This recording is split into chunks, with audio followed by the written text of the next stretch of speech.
Bah, t'es en train de nous faire une nouvelle danse? Ben, les abeilles, elles font que m'embêter. Bah, pour le coup, c'est toi qui les embêtes, là. Oui, mais ça Elles pique. attaquent seulement quand on les embête, justement comme t'es en train de le faire. Normalement, elles ne s'intéressent pas à toi. Ouais, peut-être, mais je t'assure, mais là, elles viennent que sur moi. Ah, mais je comprends, ça y est. Ce sont tes couleurs qui les attirent. Elles te prennent pour une fleur. Eh bah, c'est la première fois qu'une chaussette sent la rose. Très drôle. Bon, à part tes blagues pourries, ça sert à quoi une abeille? À polliniser les fleurs. À quoi? Ça veut dire quoi ce charabia? Pour comprendre, nous allons voir le fonctionnement d'une fleur. Une fleur est composée de pétales qui protègent les organes reproducteurs.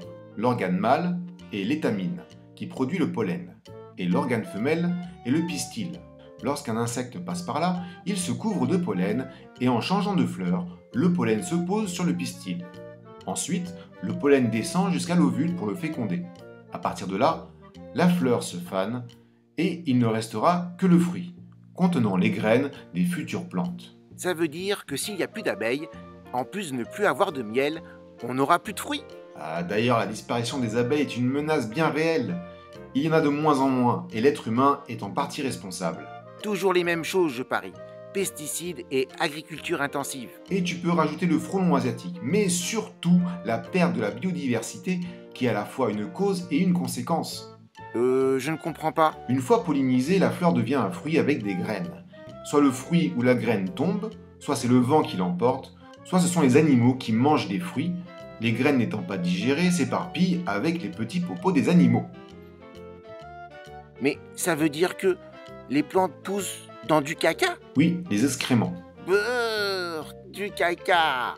Ah, mais ce sont de bons fertilisants, et c'est pour cela que certaines plantes voyagent. Certains bébés arbres ont leurs parents à plusieurs kilomètres d'eux. Bon, c'est triste de ne pas connaître ses parents. Mais c'est qu'une plante. Ce qui est triste, c'est que tu ne comprends pas ce que je veux dire. Bah si, moins de fruits, moins à manger pour les bêtes, qui apportent moins de nouvelles espèces lors de leur déplacement, du coup, moins de diversité. Mais elle est triste ton histoire, qu'est-ce qu'on peut faire? Avant tout, il faut savoir qu'il y a eu des choses de fait du côté des grandes personnes. Les pesticides responsables, les nicotinoïdes, sont interdits depuis 2013.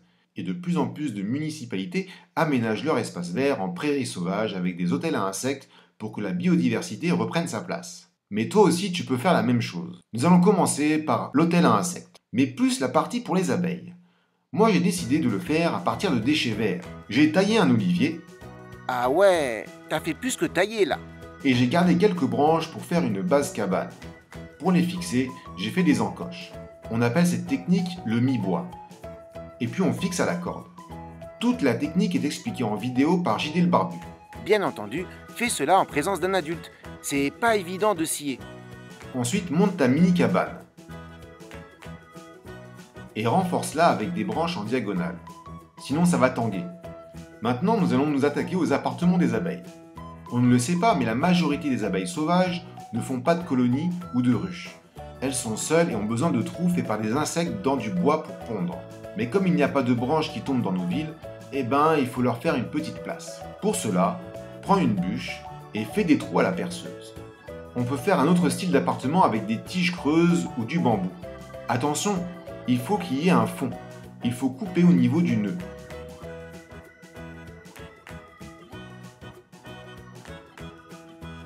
Avec le tout, on fait un fagot que l'on place dans notre cabane.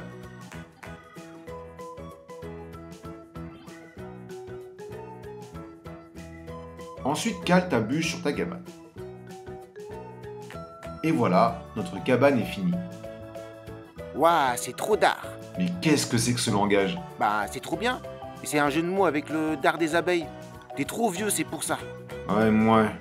Bon, l'épisode est maintenant terminé. Wow, wow, wow, wow, mais non. Quoi, c'est pas fini? Bah, le gîte et le couvert. On ne va pas laisser un hôtel sans rien à becqueter à côté. Faut les attirer, les abeilles. Avec quoi? Du miel? Mais non, des fleurs. Ah, t'écoutes rien, hein. Quand on a un jardin, c'est simple. On laisse faire. On laisse un côté du jardin pousser tout seul. Le pissenlit, la vergerette, les marguerites, le coquelicot sont des fleurs millifères. Ça veut dire que leurs pollens sont très appréciés des abeilles. Après, vous pouvez toujours semer des prairies fleuries ou rajouter certaines plantes dans vos jardins ou balcons, comme de la bruyère ou de la lavande. Mais attention, demandez toujours au vendeur que la plante ou les graines ne soient pas traitées, parce que l'abeille va tourner autour sans pouvoir butiner, et elle risque de mourir de fatigue. Oui, mais je vais trouver où les plantes si j'ai qu'un balcon? Privilégie les fleuristes ou magasins spécialisés, mais il faut toujours demander, et on évite les grandes surfaces. Même sur un balcon, on peut laisser un pot de terre et les graines peuvent venir par le vent. Comme ça, on laisse toujours une place pour les plantes du coin. Tu trouveras facilement des listes de plantes de ta région. Super! Maintenant, je n'ai plus de peur des abeilles. Voilà, tu peux quitter Internet et accueillir les abeilles avec des bouts de ficelle. À la prochaine!